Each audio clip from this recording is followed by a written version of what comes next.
Yeah, I like it. Yeah, two philosophers For sure.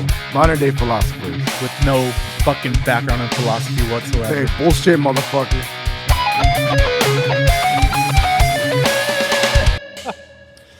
Welcome to Wasted Content, episode 100, baby. Why does this mean 100? I don't know. This is 100. Okay, This is it 100. was really big. I am Anthropos. And I am Ozymandias. Fucking hell, guys. We are recording at Placentia, California's very own The Brewery. Which brewery? The Brewery. Yes, that's right. The Brewery. Dude, we're here. This is insane, dude. I wanna thank everyone who supported us and everyone who's been a part of our project. And taking another opportunity to thank you. This is insane. I never pictured what making it to 100 episodes would look like. And this is a pretty fine way to get it off, man. Fucking hell. Isn't it? That's fucking cool, man. That's cool.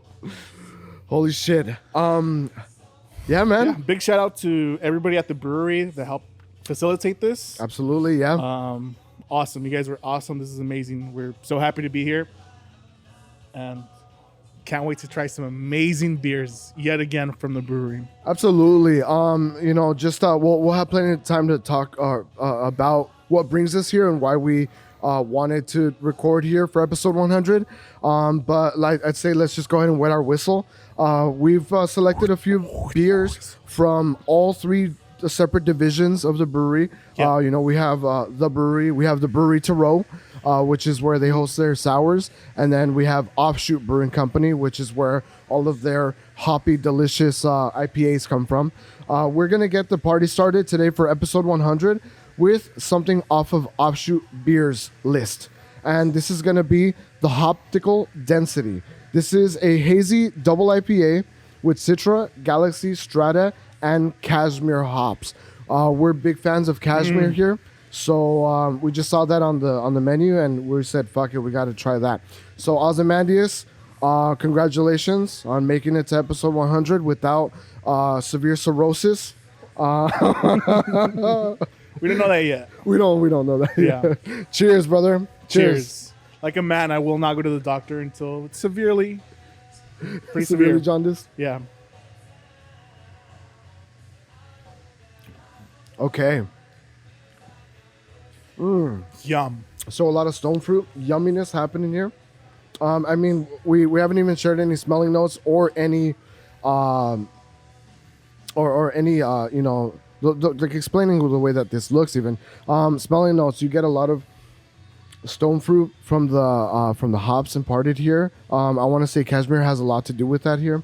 You get some lovely citric notes, a touch of pine, not too crazy. Mm-hmm. A little vanilla. The apricot. Apricot. Yeah. According to The Simpsons, right? Okay, no, that's lovely. Very smooth. It comes in at an 8.6 ABV, and holy shit, you can't tell. You wouldn't be able to tell that this comes in at a very, very respectable ABV. Everything that the brewery does is on another level. Anytime that I speak of the brewery to someone who hasn't visited or hasn't had their hands on a bottle or a can, I always like to say those fuckers are working on beer like it's wine. And for the longest time, that's kind of been the way that I've perceived their work. And wouldn't you know it, nowadays you have exactly that. You have them collaborating with wineries, and you have them collaborating with chefs. And holy shit, man. So let's get back onto the Hoptical Density here. We have the Hazy Dippa, and it's lovely. It's hazy. It's a little creamy. Holy shit, I love the stone fruit profile. And 8.6 ABV. You can't go wrong with it. You have a rating for this? This is incredible off the bat. We specifically chose a non-West Coast style IPA because West Coast kind of does the really like piney thing. Right. And it hints at it, but it's a beautiful, creamy, stone fruitus beer. It's ridiculous. We're gonna start off strong. It's gonna be a 9 for me. Very well. I mean, fuck. Everything that I've ever had from Offshoot has been lovely. I really like what they do with hazies. I've had a couple of the West Coast styles, and everything they do is awesome. But I think specifically when it comes to haze, I love that the brewery had an answer for it. You know, for the longest time it was like stouts, and then they did Taro for sours, and then I mean the haze craze took off, and the brewery came in and answered. And I'd say that they've done a hell of a fucking job. Absolutely. They're right up in the mix with the best of them in this category. I'm going to give this a respectable 9 out of 10 as well.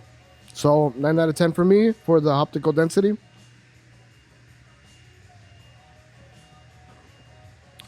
Yum. So we're going to move on to the second beer immediately off the bat. All right ahead, brother. He Vanilla. Heavanilla. Havanilla. He vanilla. It's EA, bro. That's a he. That's a male. Whatever. My Mexican is coming through a little bit. Heavanilla? I would guess that that's heavanilla. Like heaven, but with vanilla sprinkled in there. I see what you're going for. Okay. Sorry. I can't read to begin with. So there's that. This is a bourbon aged barrel sour, triple with vanilla beans. A triple sour with bourbon barrel aged. Holy smokes, dude. Yeah, that's You don't really complex. Typically do aged sours, especially in barrels for whatever amount of time they did here. This is going to be a lot to unpackage. A lot going on here. A triple, barrel aged sour, vanilla beans. We got a bourbon note in there somewhere. I don't even know how this is going to play out, man. It's coming out at 12.7% ABV. Yeah, this is intense. Is not a joke. It's intense. This is a brewery doing what they do with their Taro line, which is straight in your face and like, oh, you like sours, motherfuckers? Here you go. You ready for some smelling notes? Yes, sir. Let's get some smelling notes, man. Oh, oh Lord. Okay. Man. There's a lot of dark fruit in here. There's that. I mean, right off the rip, man, I'm getting bourbon. Yeah. There's this punchy bourbon right up front. Cask wood, Oh, vanilla. yeah. Oh my God. It's really odd. If I was blindfolded, I would have guessed that this is a dark beer. Okay, yeah, especially because of the bourbon, and it's coming off a little bit as a dark prune. You're expecting a kind of a stout style beer, like a barrel aged stout. I'd go more for like a barley wine or like an old ale from the nose. Because there's a ton of sweetness in there too. There's almost like this like a caramel toffee sweetness that's coming forth from the beer. And there's also age there. There's like this like fermenty, funky. It's been sitting for a while. Oh, that sweetness is just through the roof. And I'd imagine you'd have to do something like that to counteract the sour that we're to expect. The sour and the ABV here. Right. I don't know what to expect first. I'm hoping it's a little bit of warmth from that bourbon. But let's see what we got here. Let's do it, brother. Cheers. Cheers.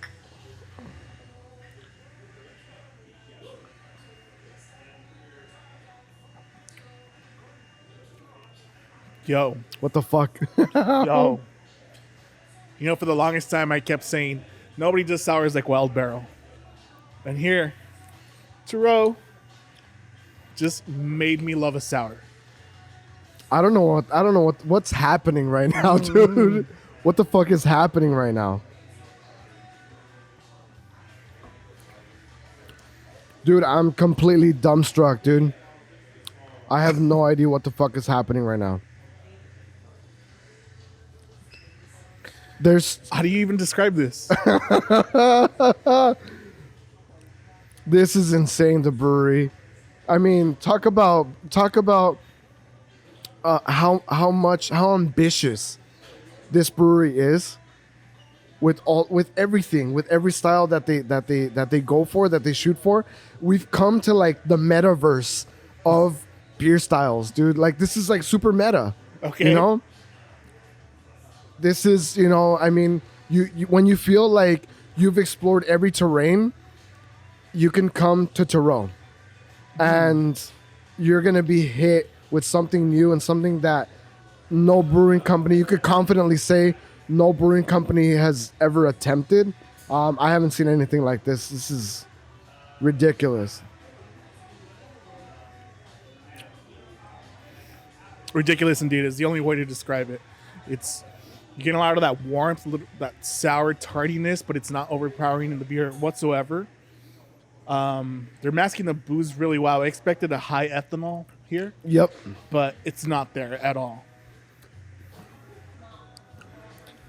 All right. So absolutely wild. And it's a really difficult one to unpackage. I'm going to take one more sip before I give it a go. All right. On the front end, it introduces itself as a sour. And it's got a little bit of this like Belgian yeasty, like very high carbonation that tells you that there's a Belgian somewhere in there. And then it just kind of starts to unravel and unfold into these like woody notes, something along the lines of like oak fodder aged Berliner Weiss, something that you've experienced with that, like something like a barrel aged cherry sour, something like that. And then you start getting these barrel notes towards the exit. And then there's this warmth that kind of sits behind. And none of these descriptors have any business hanging out with each other. Yet they work so wonderfully well here. I'm blown away. It's fucking ridiculous, man. Heavanilla. A little lackluster on the vanilla side, but you do get it a lot from the oak, from the barrel that's coming through here, which is like a buttery, almost silky taste.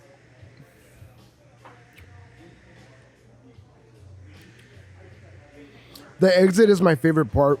There is this bourbon heat there, and it's a very refined bourbon heat.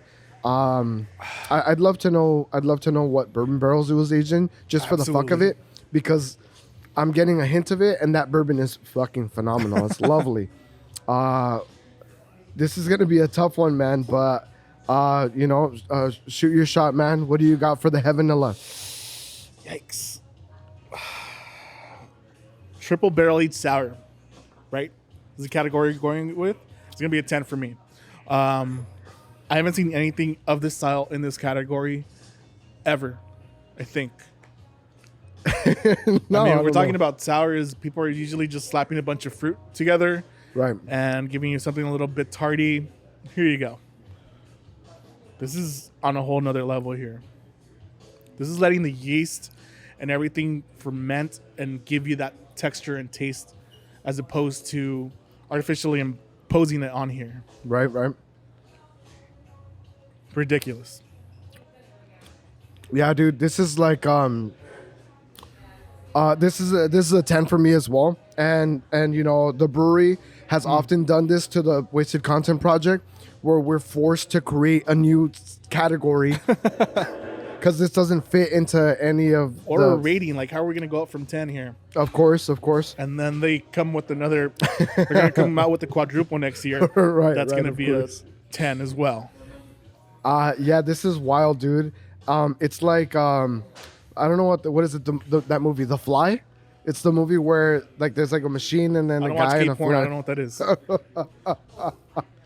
The what? The Fly. It's like a movie. It's where there's like a fly. It's a machine that like melts things together, and then like The Simpsons parodied it. When I'm really smart, I watch The Simpsons, so I know what the fuck I'm talking about here.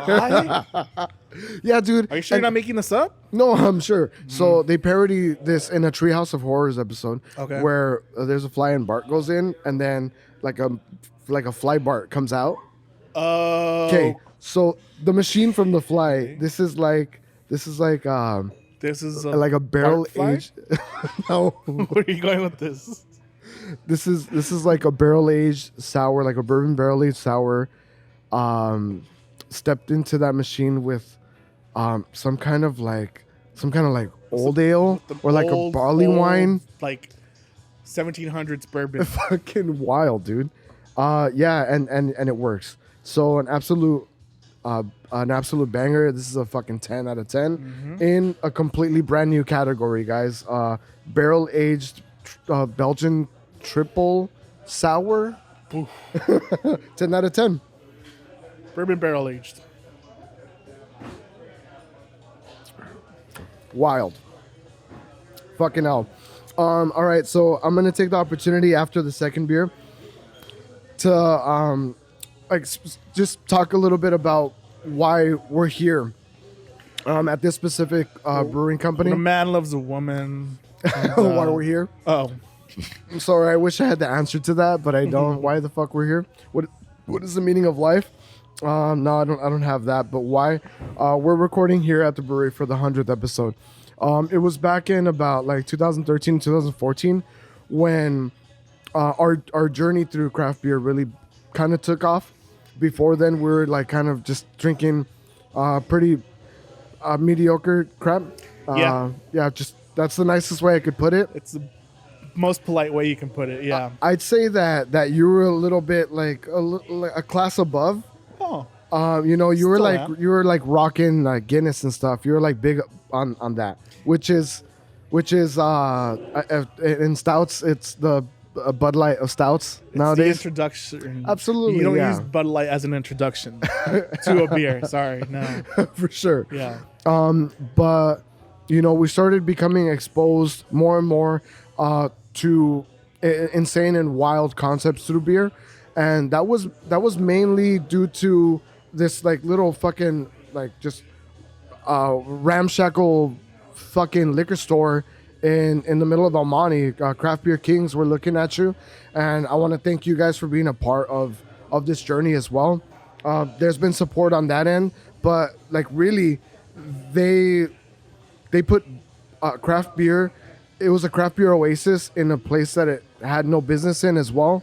Yeah. There wasn't a real market for that there, and then after a few years, you'd visit, and there'd be people from all over the state coming there. Yeah, they really not only put craft beer on the map for Almani, but for a lot of places in Southern California. Absolutely. Like you mentioned, they have people visiting from all over the world to come to this place. Right. Because they set their stamp on craft beer. Yeah, dude, and you know, like fucking big ups to Mike and Mo out there.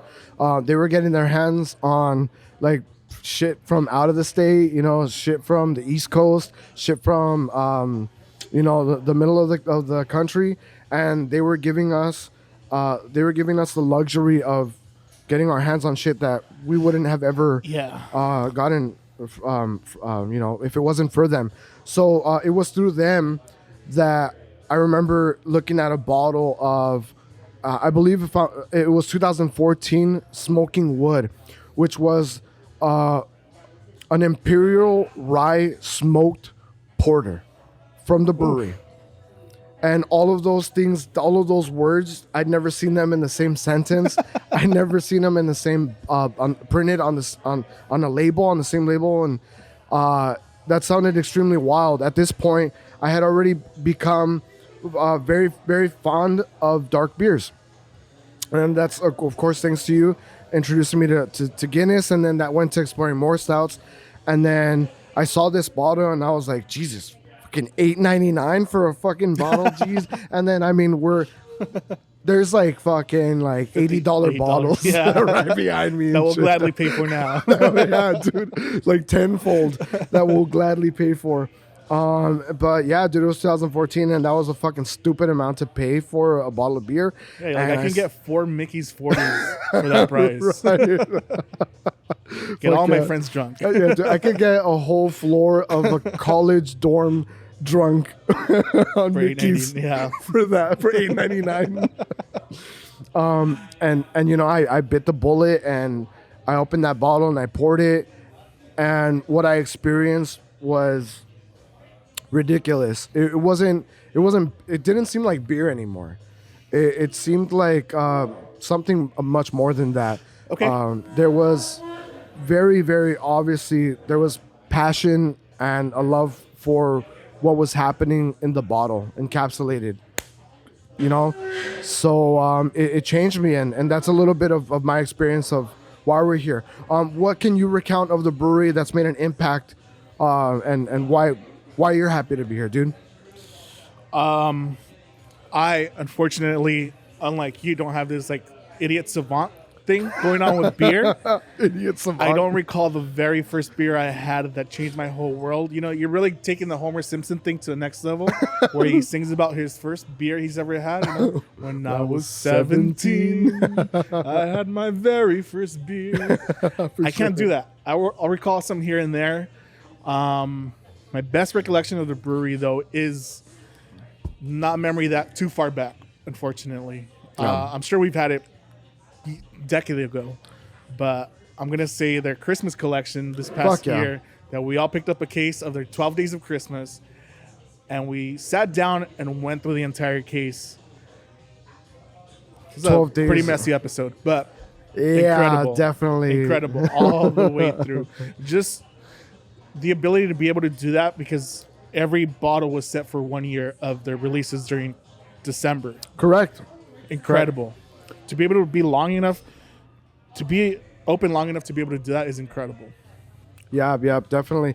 I believe that at that time, that was exactly like the 12th year that they were open, which is what allowed them to offer that pack. Exactly. It was their celebration of being open for 12 years and putting all of those Christmas beers in one box. And I mean, if you watched it, then you'll recall you opened the box and it fucking played the little fucking 12 Days of Christmas song for you and everything, which is a really nice touch. The brewery is a really fucking nice touch.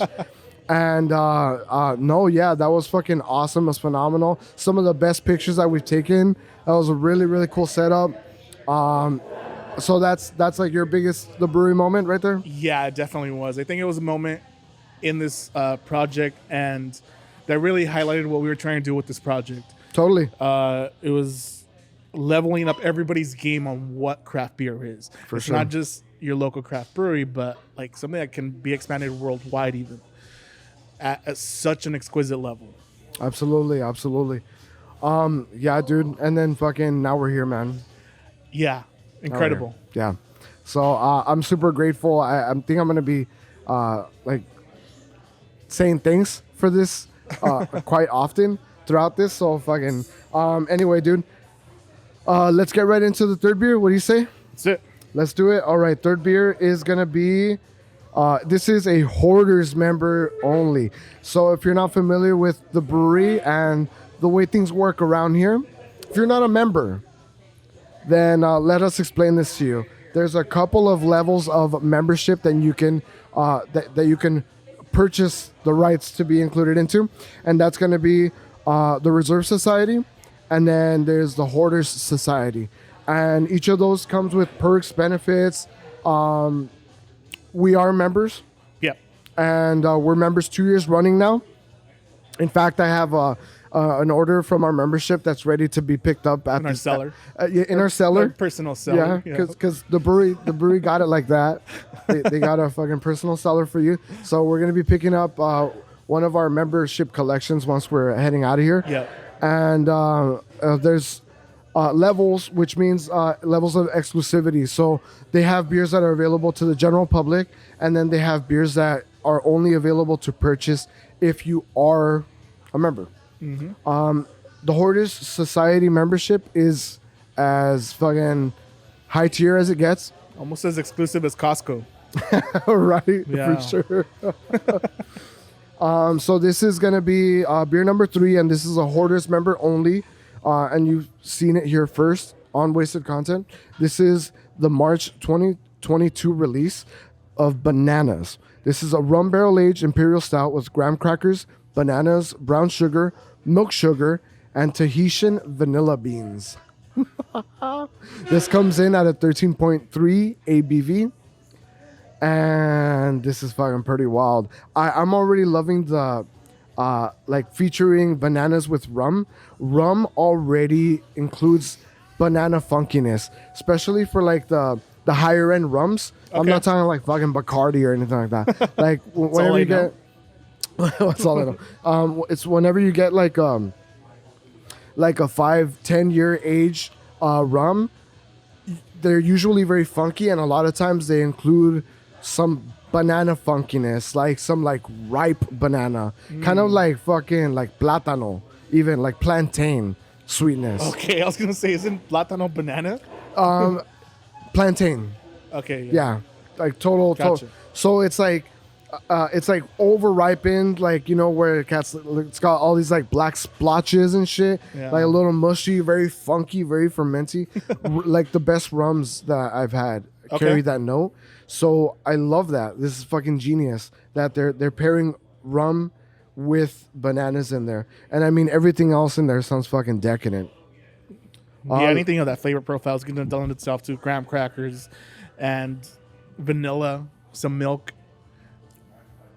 Let's do this. Let's get some smelling notes. That smells like dessert, my dude.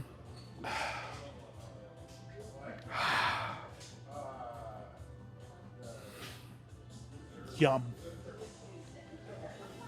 What are you catching, man?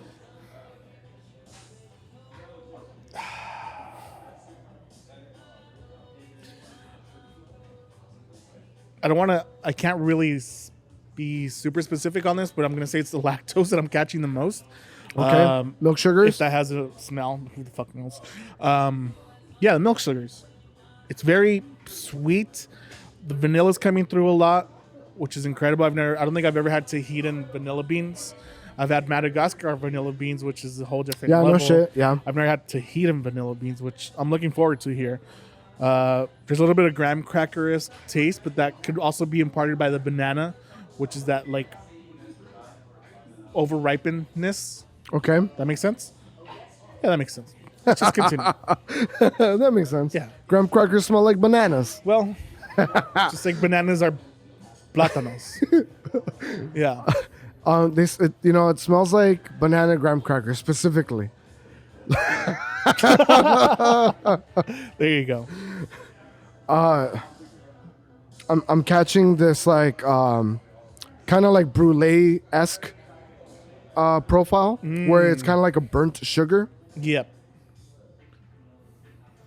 I mean it smells like they got like some like overripened banana or like some overripened plantain, and like you're frying it in a pan, and you've got some of the sugars from that banana caramelizing in the pan is what I'm getting from here. Like you coated it in brown sugar and you put it in a fucking pan, and you're waking up and that smell is like creeping through your door. Because it's breakfast time, and for some reason you're having fried bananas for breakfast. Well, you are Central American, so Yeah. I mean, you're gonna have bananas with everything, fried bananas with everything. That's a very culturally specific breakfast. So it smells like breakfast to me, dude. Yeah, absolutely. Typically, when you say smells like breakfast, people are talking about bacon and eggs. I was talking But you're about talking rum. about fried bananas. Yeah, talking about rum. Smells like breakfast. Smells like dad. Dude, let's get right into it. For the March 2022, Cheers. bananas, hoarders members only. Oh.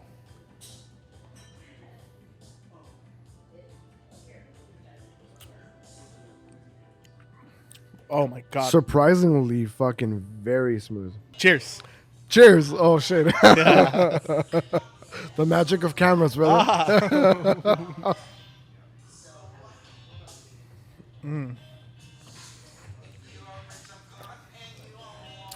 That is ridiculously and unexpectedly smooth. Absolutely. 13.3 ABV. Where? It's so sweet. So sweet. But it's not like this overly saccharine sweet.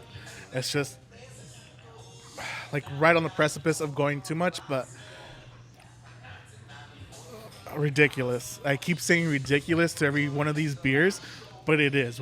Each one is more ridiculous than the predecessor. The brewery somehow manages to only get that word out of me. I have such a very good vocabulary, but all I can say is ridiculous. This is incredible. The warmth imparted in this is like fucking completely. I'm drinking rum. Like I have this like just searing, searing warmth that's traveling down my esophagus, and it's very akin to like I just took a shot of some lovely bourbon, or I just had a swig from my glass of bourbon. And that's not bourbon at all because it's rum. Yeah. You made this whole speech about how About rum. breakfast Yeah, fucking for idiot. Central Americans and like I might be fucking buzzed already. After fucking 2 beers, I might be buzzed. After 2 3-ounce pours, yeah. I'd be fucking buzzed already. Jesus. No, yeah, there's this like lovely warmth that's happening, and that banana sugar profile is done so delicately, because I can easily see how you can go overboard, like how you could just have a heavy hand with that flavor. Yeah. It's a very punchy flavor. It's pungent. It's a very strong flavor, especially when you're talking about very ripened, and it's not overdone here. It's very, very well balanced with the sweetness, everything else that's accompanying it. I do, however, wish that there was a little bit more of a graham cracker profile, which is, I feel like it's getting very lost in here.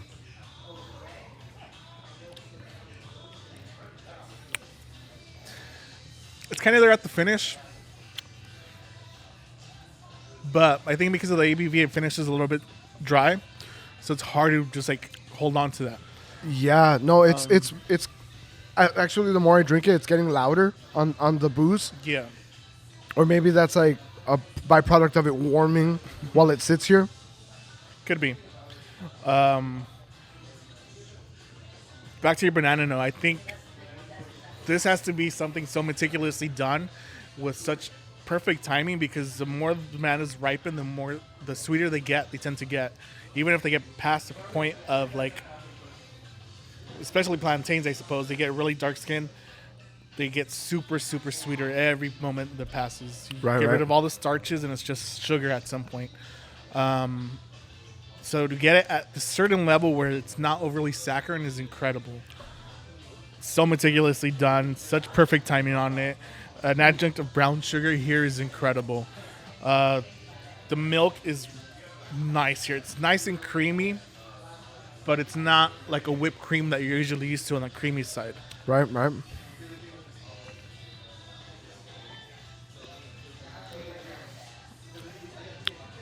This is a fucking dessert stout. Yum. This it pairs very well with dinner of some like fucking yummy Plantains and white rice. And some black beans. some dinner bananas, you know? Pairs well with some dinner bananas. Pairs well with poverty and dinner bananas. Oh, no. And fried dinner bananas. Yeah, I'm sure poverty pairs well with the $80 bottle. Yes. It contrasts, you know? Well, actually, The stark contrast that you'll experience. Fucking A. Asshole.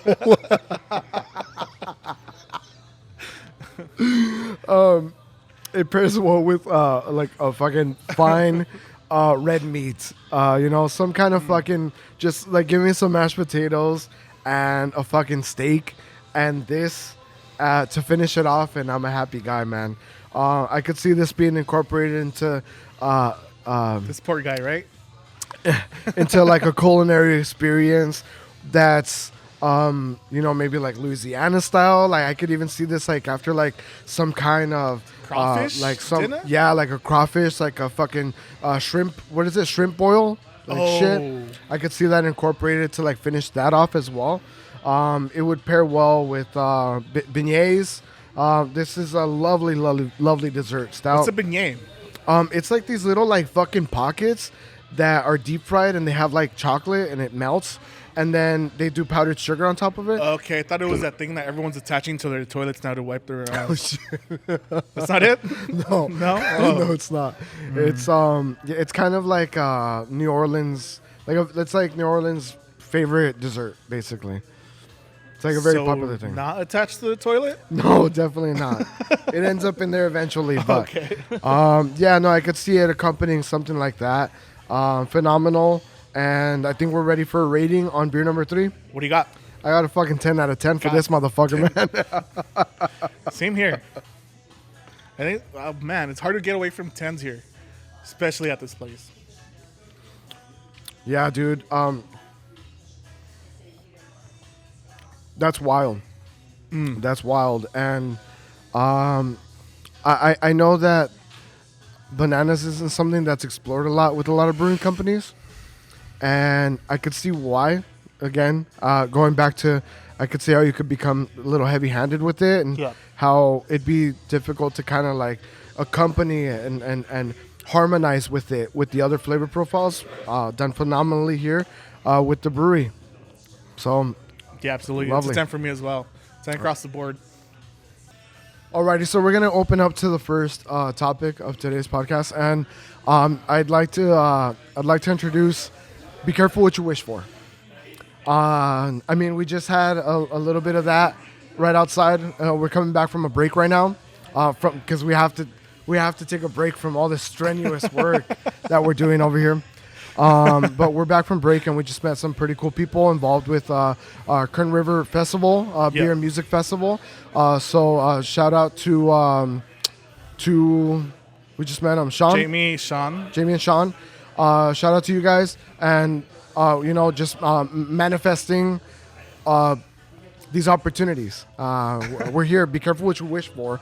A few years ago, we said, fuck, what if we do this? We start this little project, and then one day we're recording. Oh no! What if it's successful? All right. What if it ends up with us recording at a brewing company? Well, that'd be so cool. And we've had a few opportunities, and none like this. We hold the brewery in very high regard, and through this, we're already manifesting the next opportunity. And it's these little things that really kind of like underscore intention and manifesting destiny, man. And wouldn't you know what? It sounds like we're making the connections to hopefully be involved with a beer and music festival this fall. So super cool. And the reason I want to bring that up is, very obviously throughout the previous episodes, you've heard me going through a really tough time, and admittingly, I'd like to identify it as ATL, all-time low. Oh, okay. I've been in a really, really, really fucking bad space, man, and it came from feeling lost, feeling like where the fuck am I? I'm having a fucking midlife crisis way too fucking early, way too young. You're expecting life to be long, so yeah, it might be right on the marker. Totally. 66 seems like a pretty reasonable exit for me at this rate. But no, yeah, it's just been that. It's just been like this feeling of like overwhelming loss of purpose, loss of identity, loss of direction, loss of motivation, all this shit, and it's really ugly. And due to it being such an ugly headspace, I was projecting all of these things that I want, that I feel are gonna make me find myself again and feel renewed and feel empowered again and feel motivated and feel whole again. So what exactly is the issue here? Because when you pose it as be careful what you wish for, it sounds kind of like a warning, like, and it always has been. Yes, it always has been. I mean, I'd say more specifically, Be specific. Be specific in your intention and live intentionally. I find myself in a Well, you space sound like right Tony now. Robbins now at this point. Maybe, but I find myself in a place where I feel like the universe has severely overcorrected for me. Like it was like, all right, you don't want to be so stressed out. You're finding like the universe speaking to you. You're finding like a higher power. Like you feel a presence of a higher power. I've always carried let's call it like some sort sense of spirituality. I've never been atheist. I've always said I'm a little bit more of an agnostic. So I've always kind of carried this like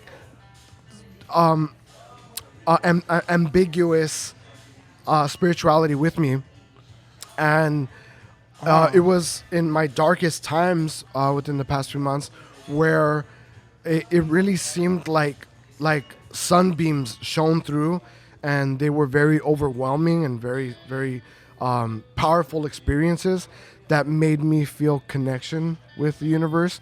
And I was just like, oh shit, fucking God is he's actually looking out for me, man. God? He's actually looking out for me. Whatever it is, No, whatever yeah, you for want to sure. fucking call it. And I called that out, and I asked for a closer connection to that because it seemed to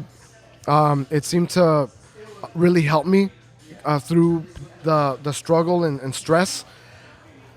And I called for a less stressful life. So now I'd like to share with you that I'm in a like fucking like average Joe 9 to 5 place where I'm a customer service manager for a very very tiny operation where there's a ton of downtime and there's like not really much happening, and I find myself like twiddling my fucking thumbs, and I'm like, holy fuck, and it's laid back and relaxed. The owner's telling me to like not come in a fucking button up and a tie and slacks. He's wearing cargo shorts and he calls me dude during the interview, and he's like, if you want to Drink be some White Russians.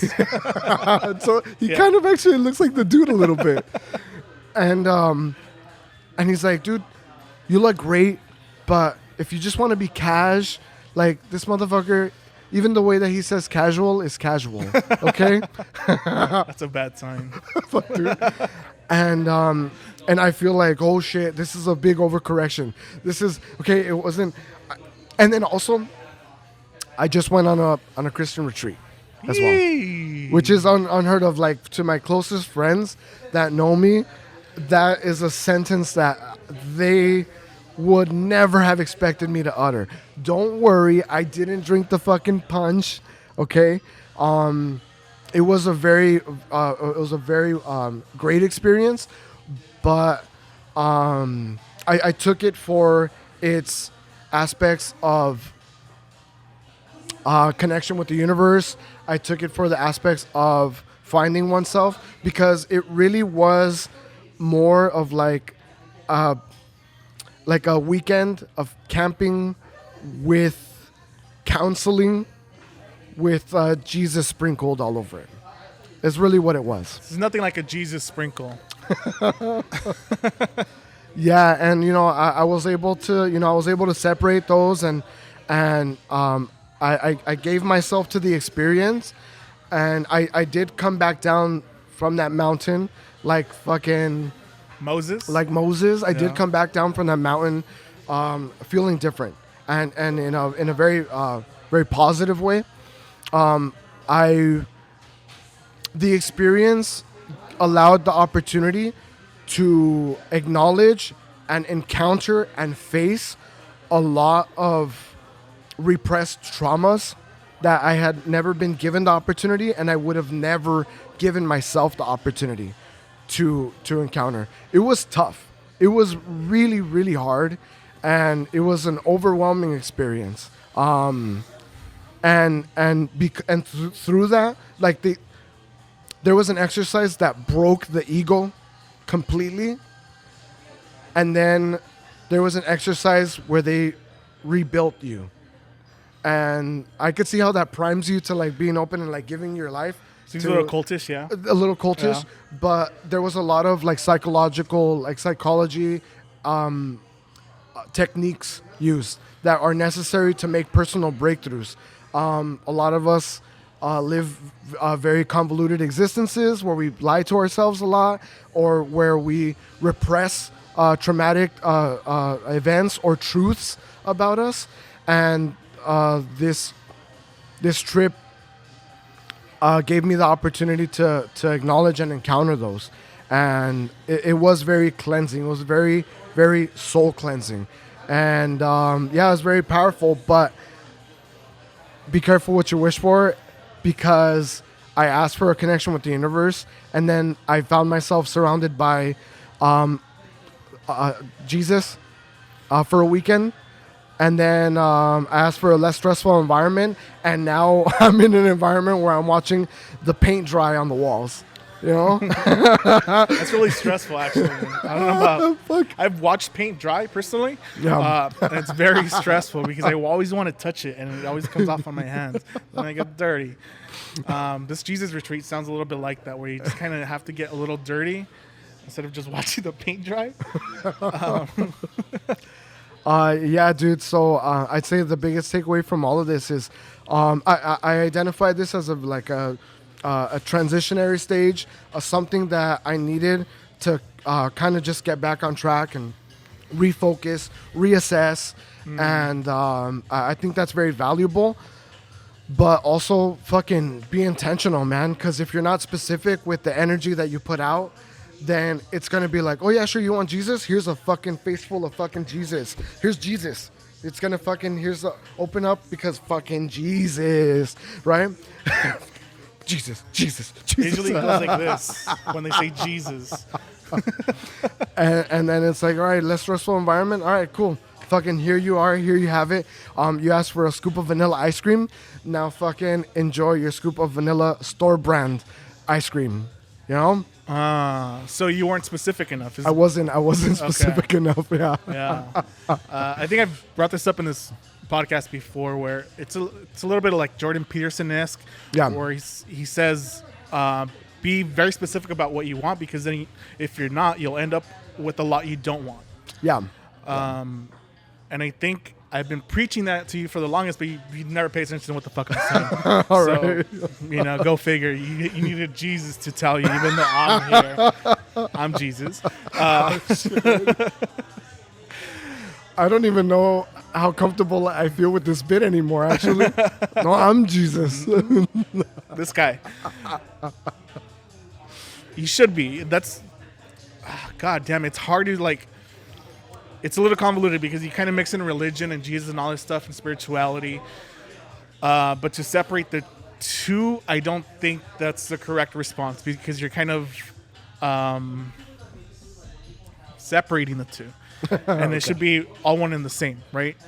Whether you call him God or whatever, the universe, I think it's all one and the same. And if you get for what you get out of it, what you demand from it. You just have to put in the work sometimes. Sometimes you just happen to come across it by chance. God damn, I don't know where I was going with this. I'm Jesus. On this day, we all are Jesus. It's Sunday. It's true. Yeah, dude. I felt I had to, because there was after the ego broken and then rebuilt, there was a call to action. So it's like, all right, so we fucking like we've healed you. You know, like there was like an analogy put, which I really cared for. It was somewhere along the lines of, there's a war out there. We live in a world at war, and you're not gonna take a soldier that's wounded to war. You're not gonna hand them a weapon and send them right back to the lines. Why not? To fight, because you're probably gonna set them up for failure. You're probably gonna set them up to die. And if you're to existence, yeah, I guess. But their approach was, we're gonna heal you. We're gonna tend to your wounds, and then we're gonna give you the weapons to go fight the war. And obviously all of it analogy for a spiritual and personal healing and cleansing. But at the end of that, there was the call to action. So it's like, now are you gonna be fucking pumped to go fight Jesus' war? Yeah, and this is like, oh shit, oh fuck. wait, maybe. Maybe not. And also, I had experience with organized religion before, and I felt what removed me from it was the human aspect all over again. That's what went wrong the last time for me. I was like, bunch of fucking hypocrites around fucking here talking to me about being a fucking righteous person, and then there was that human element all over again, where the guy that was calling me to action was like, "You guys are soldiers, not like me, who was actually a soldier in Iraq." Fighting out there in Iraq after post 9/11, because that's what Americans do. Not like me, but you are soldiers. That's just kind of not like me though, who actually like was out in Iraq like a real soldier. But you're soldiers too, guys. Okay? And it was like, fucking get this fucking guy out of here. Fuck this guy. There was like, let's go Brandon shouts that I don't feel like belong at a fucking Christian. Well, maybe they do actually. Maybe that makes a lot of sense. Let's go Brandon. Let's go Brandon.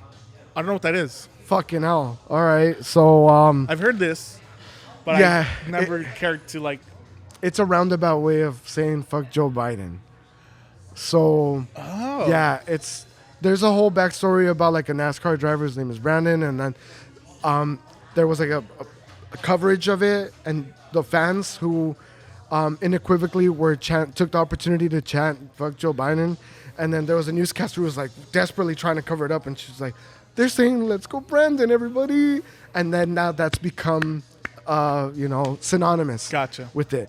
So there was that. There was a lot of like right-wing ideology there was homophobia, and there was a ton of stuff like they're like, all right, guys, so we're gonna be ready to go over this course where you have to, like, part of that war out there is saving the beauty, rescuing the princess, and because of like 2008, like since 2018, we've included like maybe that princess has a dick too. So here goes. This at the Christmas tree. They didn't say it like that, but it was like very like, I guess, because of the way things are now since 2018, our curriculum has changed for it to like also include if you like dick.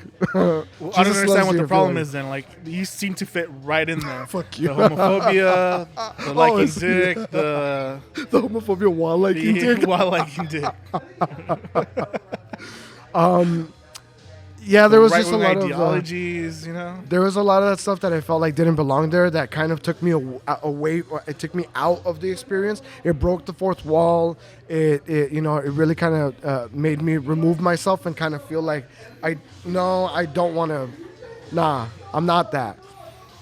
So I took the good and then I left what I didn't agree with. But yeah, it was wild, man. And I don't know if there's like programs like this that exist that are secular. I'm sure. Like maybe like Jordan Peterson has a course or something that offers. He's not secular. Similar. He's pretty religious. Is he? Yeah. Fuck. He's Okay. like highly religious. No shit. All right. Like a Tony Robbins type. Yeah, something like that. But I'm sure that if there's something secular that's a little bit more up your alley, a little more your style, I would highly recommend it. Even if this isn't your specific flavor of spirituality, I would recommend it. Because again, it allowed me to deal with a lot of hard shit that I would have never given myself the opportunity to. So highly recommended. Why wouldn't you though? I don't understand this. Fear. I feel like we Fear. sit down at least once a week, sometimes once every other week, and reflect and Absolutely. talk with like brutal honesty on this. Correct. I don't understand how you didn't give yourself the time to address these things. Okay, so we do that. Even off mic, there's been plenty of moments where... Like, why didn't I work? Why were they better than me? Right?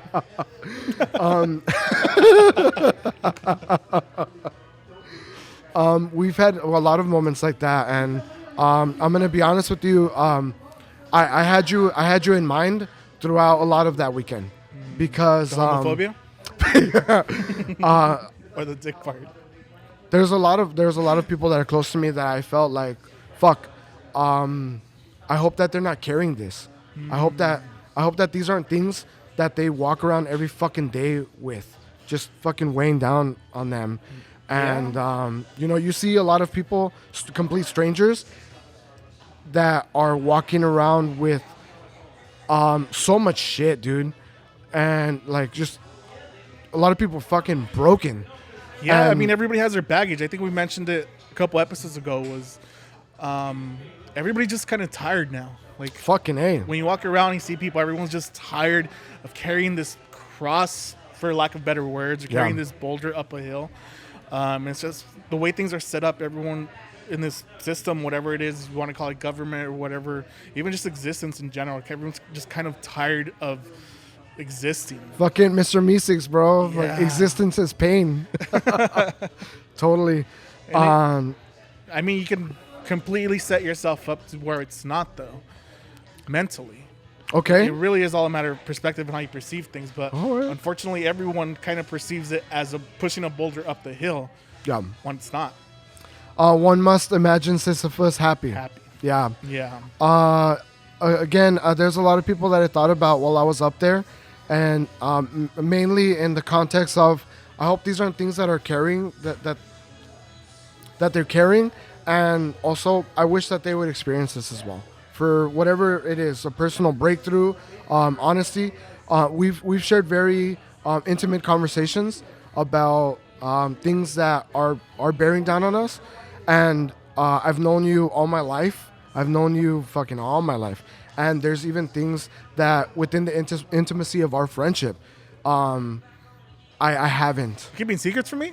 Yeah, absolutely. Bastard. And I've even kept secrets from myself. You know what I mean? So even as intimate as conversations have been, nights off of the mic where we're touching on like real shit, even, you know, like shedding a tear together about it. I don't cry. I seen you, I'm a motherfucker. man. I seen don't you. cry. I seen you, motherfucker. Even in that setting, I would have never.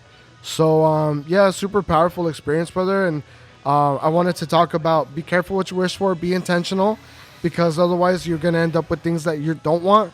And So which is it? Be careful what you wish for, or be intentional? Because it's two completely like opposing ideologies here. Be careful how you wish for what you wish for. Are you fucking happy now? I don't like it. Let me wish for something else. All right, fuck it, dude. Let's go ahead. Let's go ahead and get into another beer then. In that Okay. case, Yes, it worked. fucking asshole I'll just shut this guy up. with beer. Yeah. That's how you do it. All right, so we're gonna be getting into the fourth beer of the lineup, and this one's yours, brother. Take it away. This is the Petite Madre. I hope it's French, because that was my French accent. Petit Mardi. Mardi. Mardi. Petite Mardi. Yes. This is an oak-aged imperial stout with Petite Syrah grapes. Syrah. Syrah, it's French. Syrah. Syrah. And Syrah grapes. Oh, there you go. Okay. Yes, it's two different ones.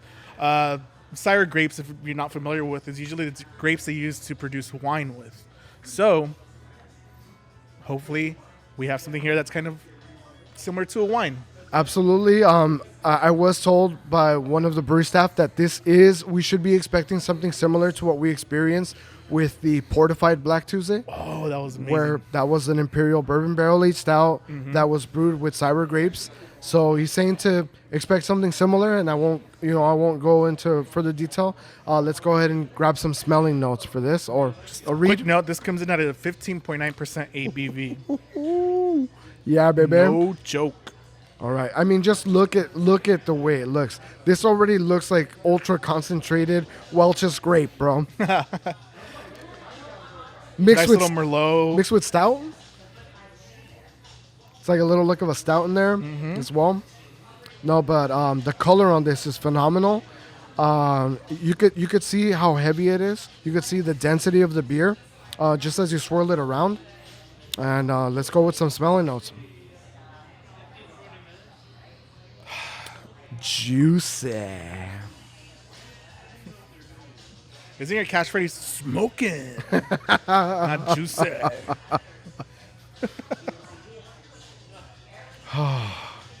Fucking A, dude. The legs on this are incredible. You can see them just crawling down the side of the glass here. It looks like a deep, deep Cabernet Merlot type of wine. Absolutely. The smell is incredible. It's grape juice, Welch's. There's earthiness in here. Dirt. Dark. Some dirt.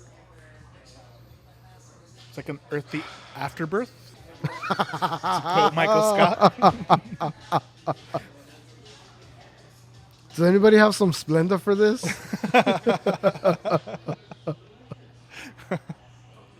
It's fucking grapes, man. It's just fucking dark grapes, and it's lovely. There's booze and wood jumping out of the glass.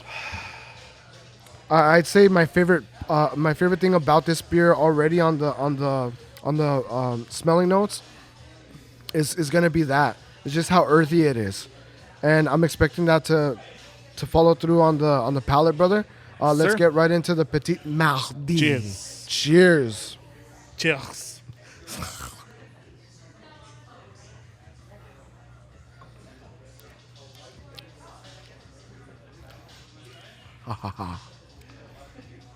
Yum. Tastes like candy. Oh God. Oh.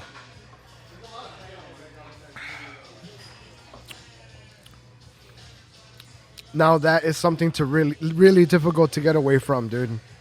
That's something really difficult to put down. Fucking hell, dude.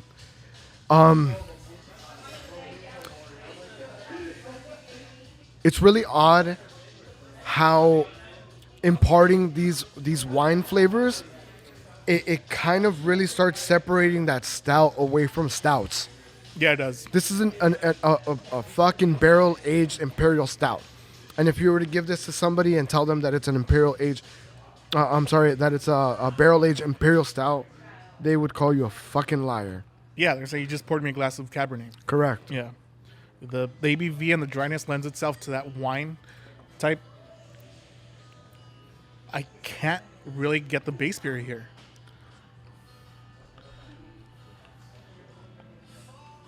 Aside from the like oakiness, the barrelness, the wood that's really prominent. Yeah. Wow.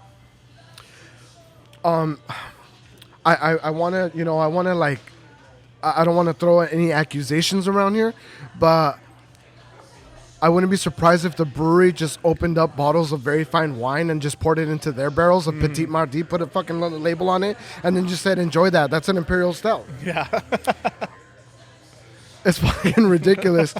And obviously I say that in complete jest because the addition of the imperial stout with that profile, what happens is you get like this sweetness that's just extra prominent, as opposed to what you experience with a wine of this caliber, of this profile.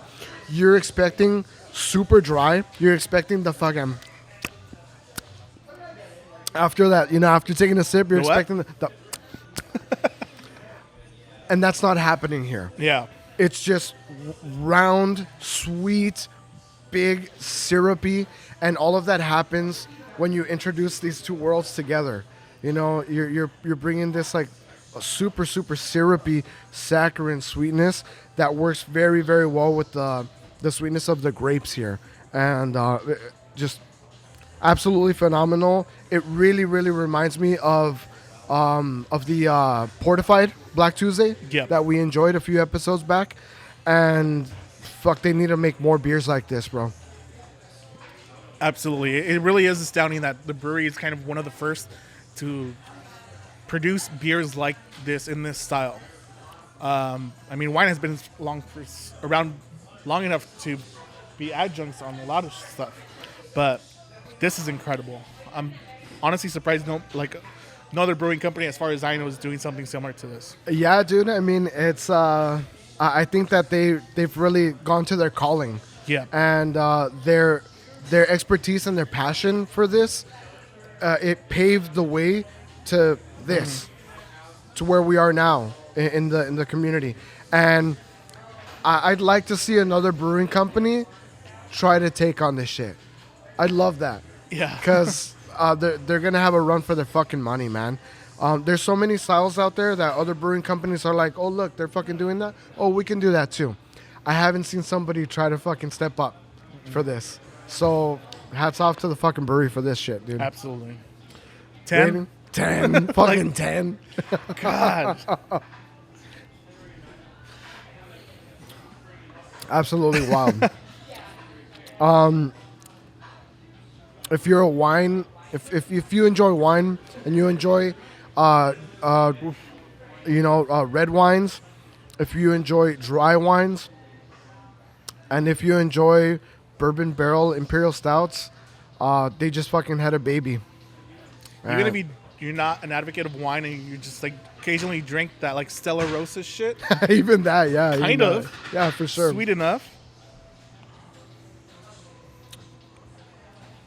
Wild. Okay. So we're gonna move on to the last beer in the lineup, and I think this is you. This is me. Yeah, but This is me. this is you. So No, this Ozymandias. is you. I just went to retreat. That's you. Ozymandias, this is you. So we have your elementary school kindergarten teacher.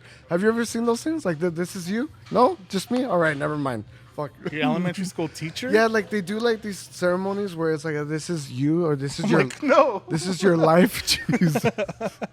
This is your life. And then they bring people from like your past and stuff like that. But never mind. This is me for the last beer, but this is you for the topic. So this is So the beer then. no, the topic. Oh, the beer? Yeah. Okay, all right. And then thus the this is you. Okay, very well. Cool. Yeah. So let's do that. Okay. All right. That was awkward. That was Okay. We took too long of a break. And that included beers. we took a break from the beers with more a beer beers. break. Yeah. I'm always hard work of drinking beers. Honestly, all of that sounded really jumbled up right now. It was just like beers. That's what it sounded like to me. Okay. Are you speaking tongues right now? No. You found God as Identifying well, haven't Jesus. you? My Lord is Joseph Smith. So let's get that out of the way. Very good. Oh my goodness. Okay. The last beer of the lineup. So this is something from the Brewery to Rome, and this is the Recolt.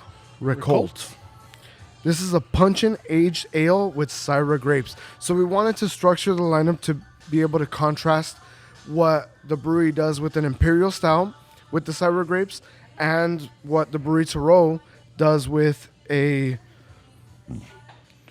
I'm guessing is like a little bit more akin to like a sour, just knowing what Tarot does with the same flavor profile. So, I think we've already spoken well enough about the Petit Mardi.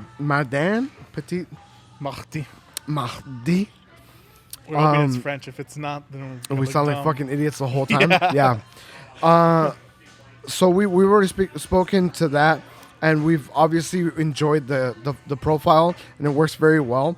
And if they're doing it with the Tarot lineup as well, we wanted to make sure that we got the best of both worlds.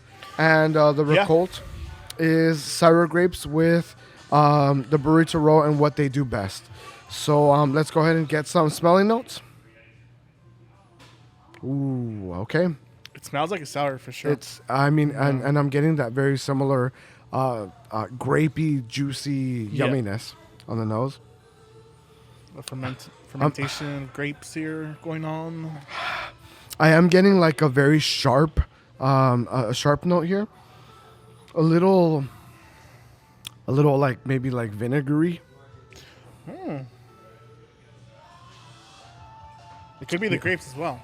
There's a little bit of vinegar in here, so that tells me that there's a little bit of a lot of bit of tartness to be expected.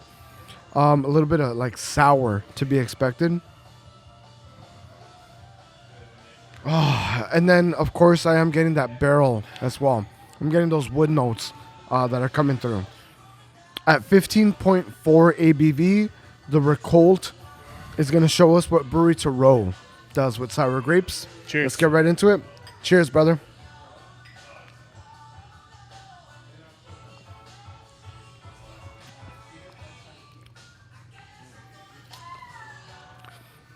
I suppose it's really difficult to go wrong with fucking sour grapes. Yeah.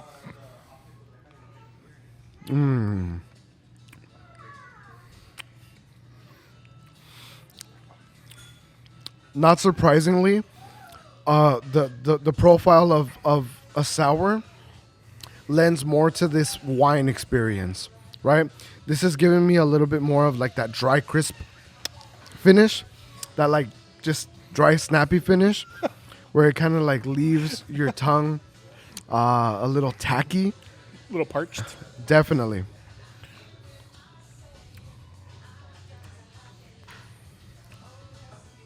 Absolutely doing that for me. I don't know that we spoke of the color much, but it's got a very similar profile to the Petit Mardi, except we have a little bit of a lighter base here. It's not like super deep, rich, opaque. There is some clarity here, and there is some light coming through. Yeah. It's got a really beautiful blood red around the edges. It's like a very fucking beautiful crimson blood red around the edges. This definitely has a better opacity than the Petit Madrid. This color is incredible. I love this putting up against the light here.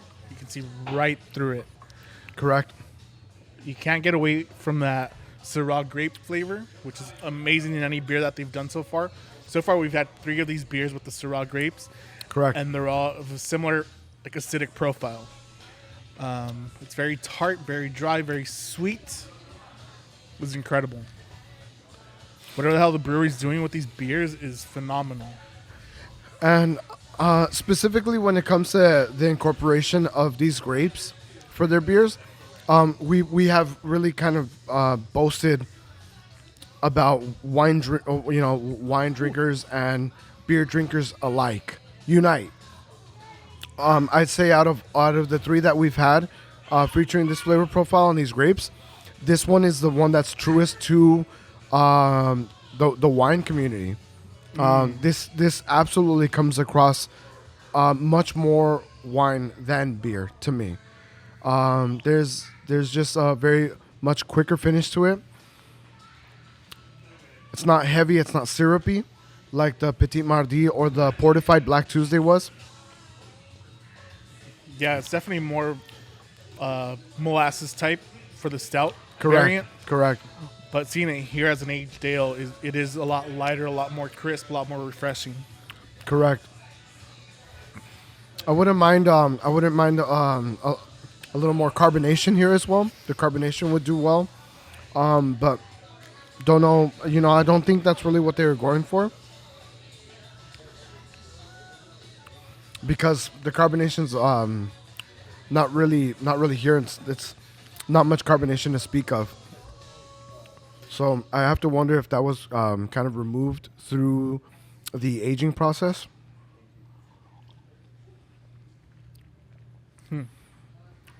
Lovely. This one I feel encapsulates the joining of beer and wine the best through all. When we make a call to action for people that enjoy both, I'd say this is going to resonate a lot more with the wine community. Okay, for sure. I can see that. Yeah, the Recolt. this is coming out at 15.4% ABV, which is ridiculous when you're talking about beer. When you're talking about wine, it's a little bit on par with wine. Correct.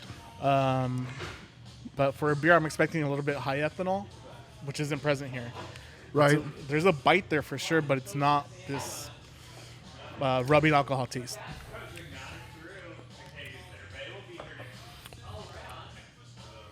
I think I got a rating for this already, brother.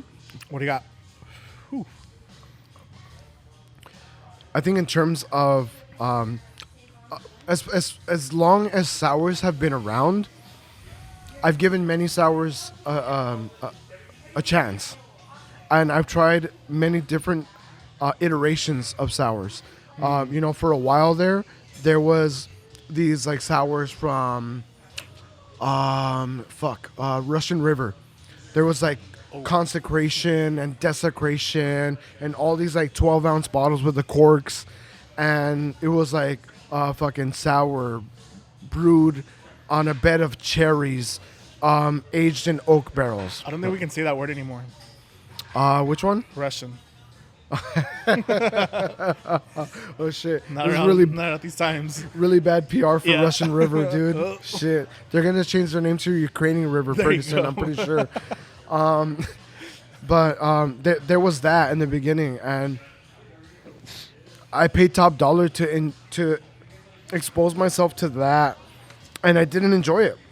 And then there was like this just this surge of like Berliner style Wise beers. Yeah. And then there was these like fruited sours, like heavily fruited sours that like came through, and those were phenomenal. I mean, sours, like any other beer, has definitely gone through evolution, like Correct. IPAs did and all that stuff. The introduction of fruits to sours was, I think, where they kind of hooked me. Yeah. Again, I brought them up earlier. Wild Barrel has done something phenomenal with fruited sours. Absolutely. And since then, I've kind of grown a little bit of an appetite for a sour beer. This is phenomenal. It's kind of on par with that. It's kind of introducing grapes as an adjunct to it and going along with that fruited sour style, but on a whole nother level. Correct. The reason I bring up the evolution of that is from the very beginning, from when I feel the sour style was introduced to the craft beer community. It was very much posed in the sense of if you enjoy one, you're gonna enjoy sours. It was always that.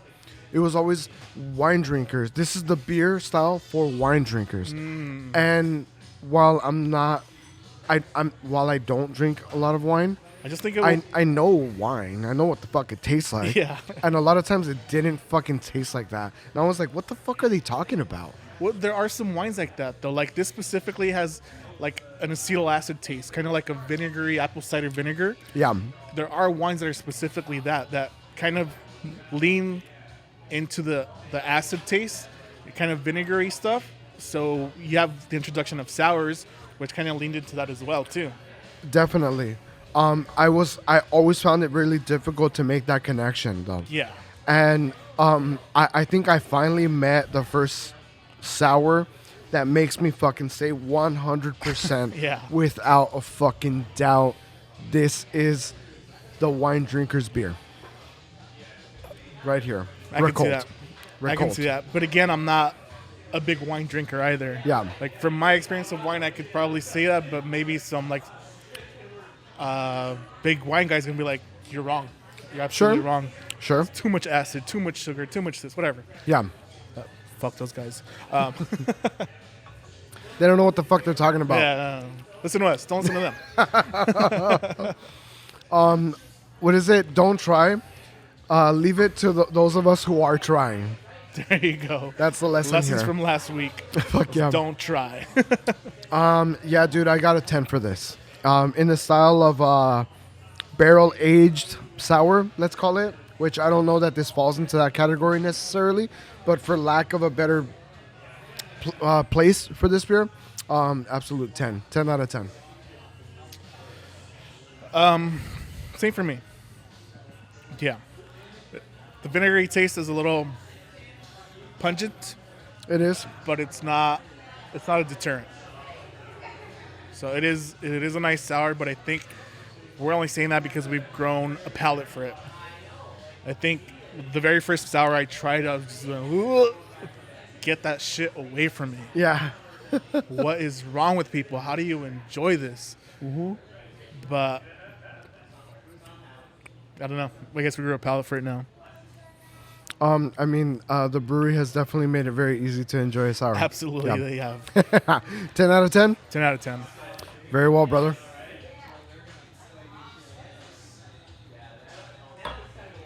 Ooh.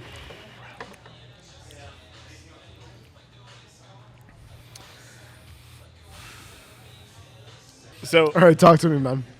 on the way over here, we were having a conversation in the car where one of our friends who's been married a really long time, let's call him Assy Facius. Okay. Nobody knows who that is. You that guy?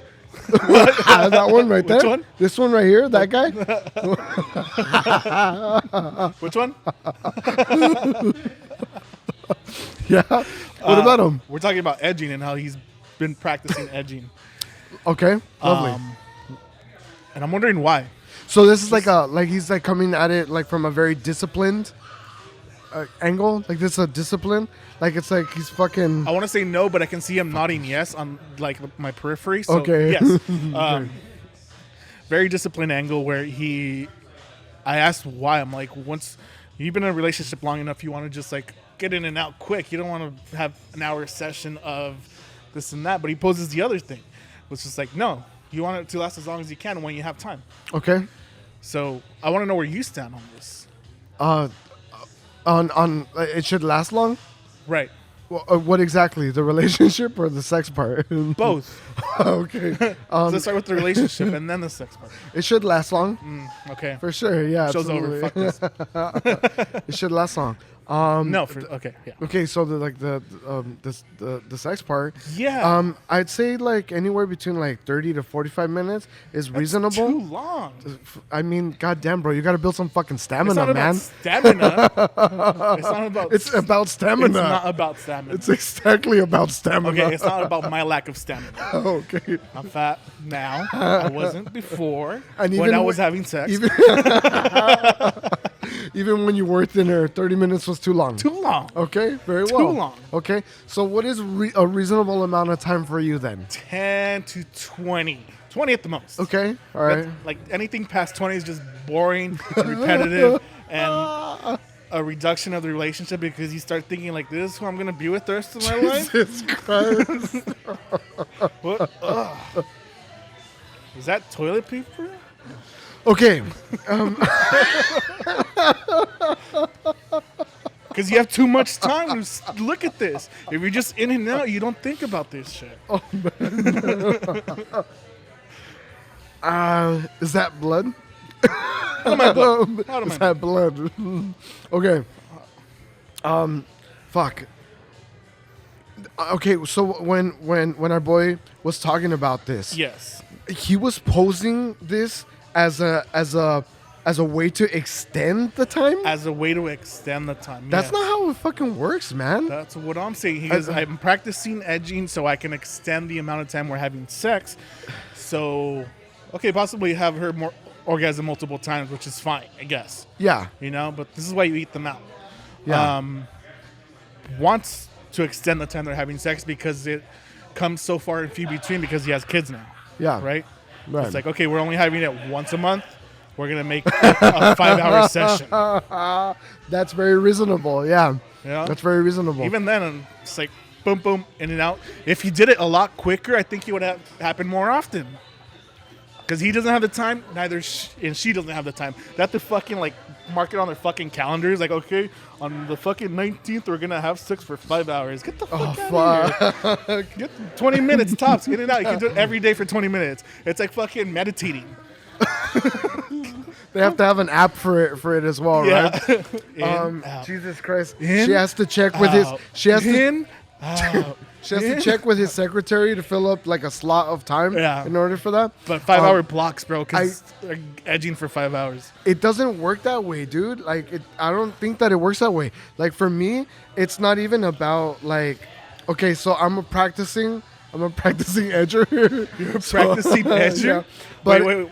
By practice, you mean with your significant other or on your own? Protestant. So you're practicing on your own. No, I'm practicing with a guy that's much older than I am. Behind the pedestal at church, right? Right. Okay.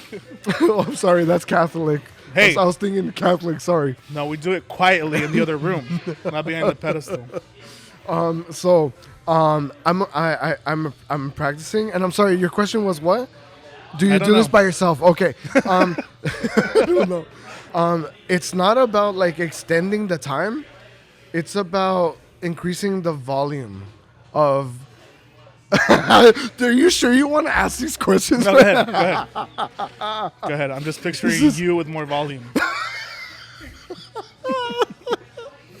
That's what it's about for me, and it certainly gets the job done, and it increases like sensitivity for me. Like even like I feel like it would have like the converse effect. Does it feel better? Yeah, it feels fucking way But better. doesn't like having to hold it hurt? No, it's just like Isn't secrets, it like bro. blue ball type of thing? It's like secrets. The longer you hold it, the better it feels when you fucking finally. I don't tell anybody when secrets. you What kind finally of fucking come. secrets do you have? It's like secrets. It I'm feels never better. telling you shit, dude. What the fuck? I'm just like, fucking, like, oh my It's like god. secrets. Yeah. When you tell everybody. What? It feels better the longer you hold it in, and then when you finally come, it feels amazing, Yeah. right? So I don't know. I don't know about like extending But fucking time. having to do this extends the time. No, Nobody has time for a fucking 5-hour sex session. No, definitely not 5 hours, but I'd say like 30 I'm minutes to an exaggerating hour. for sure. I think 30 minutes to an hour is very long. reasonable. I think 10 minutes to 20 long. minutes is like very average, and like, I understand where you're coming from with The only thing I it. can dedicate more than 30 minutes to is taking a shit. And that's because I'm on my phone half the time. Okay, I can't get on my phone while I should. Maybe I should try it. You might Yeah. have to try that. Yeah. Swipe on Tinder while I'm having sex. Yeah, I don't know about that. I mean, like, what even sparked that? What even sparked that conversation? I don't remember what we were talking about, but I think. Bullshit. Well, we're talking about putting your finger up the butt to stimulate the prostate, Okay. and then he says, "I've been practicing edging." I think it maybe- came from having his finger Right. up the butt. Maybe he's practicing like that kind, you know? And then I don't even fucking know about that. No, So, you haven't had a finger up your butt. I haven't practiced edging that way. Oh, okay. Like this guy's fucking thinking outside. This guy's thinking outside of the box, not fucking like no pun intended, you know? Yeah, he's edging on his Thinking anal outside orgasms. of the box, that's fucking gold. Come on. He's edging on his box orgasms. Ay, ay, ay. You people disgust me with your 30-minute sex sessions. Man. It starts getting gross. Everyone's all sweaty and stinky and like. Yeah, it's wet, dude. You have to have you like have to towels. let her do all the work. You and have to then have just like a get the fuck out. headband and fucking wristbands. Headband? Like it's a fucking it's a production. yeah, dude. It's a whole ordeal. Absolutely, I agree. But it's worth it because then when you finally tell the secret, the secret is, I'm coming. You know you can do this. Come here. Watch, come here. You know what I love doing is holding her while she's on top and tell her I'm coming, so she tries to squirm off. It's the best. Yeah. And then I will come faster. That's the fucking I don't like the Bronco or some shit. That has like a name to it, right? Does it? Something like that, yeah. Yeah. Why do you know these names? I don't know. It's like Okay. the same lore of the fucking donkey punch and all that stupid bullshit. What the fuck is the donkey Bullshit, punch? motherfucker. I Like don't know you're what gonna the fucking donkey punch is. or turn around. You see, turn around. You want it to end? Okay. You want it to wrap? Okay, you want it to No. wrap on this? So, if it feels better, okay. Yeah. And if you're not having sex like very often, not okay.